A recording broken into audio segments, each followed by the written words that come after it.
Assalamualaikum warahmatullahi wabarakatuh.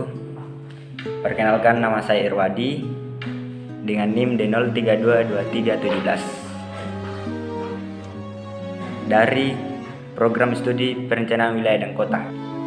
Adapun isu pertama yaitu isu secara umum. Isu dalam artian umum merupakan adalah suatu peristiwa atau kejadian yang dapat diperkirakan terjadi atau tidak terjadi pada masa mendatang, yang menyangkut banyak hal, baik itu ekonomi, moneter, sosial, politik, hukum, pembangunan nasional, bencana alam, hari kiamat, kematian, ataupun tentang krisis. Isu juga sering disebut rumor, kabar burung, dan gosip. Adapun isu dalam PWK, isu dalam perencanaan disebut dengan isu strategis. Isu strategis adalah kondisi atau hal yang harus diperhatikan atau dikedepankan dalam perencanaan pembangunan karena dampaknya yang signifikan bagi entitas atau daerah atau masyarakat di masa datang. Dan juga terdapat isu ekonomi, kemiskinan, dan SDM. Kemiskinan yang terjadi dalam suatu negara perlu dilihat sebagai suatu masalah yang sangat serius, karena saat ini kemiskinan membuat banyak masyarakat Indonesia mengalami kesulitan dalam memenuhi kebutuhan hidupnya. Persoalan ini dipicu karena masih banyaknya masyarakat yang mengalami pengangguran dalam bekerja.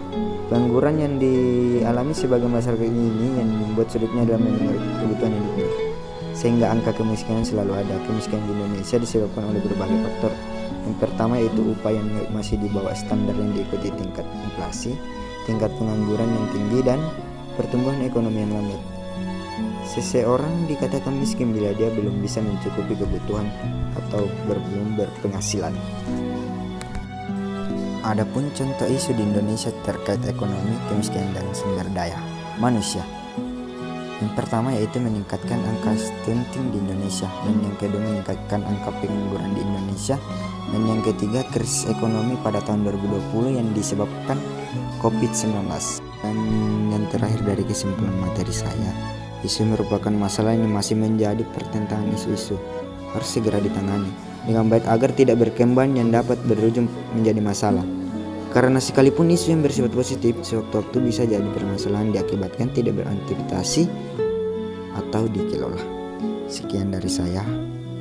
Jika ada kurang, Assalamualaikum warahmatullahi wabarakatuh.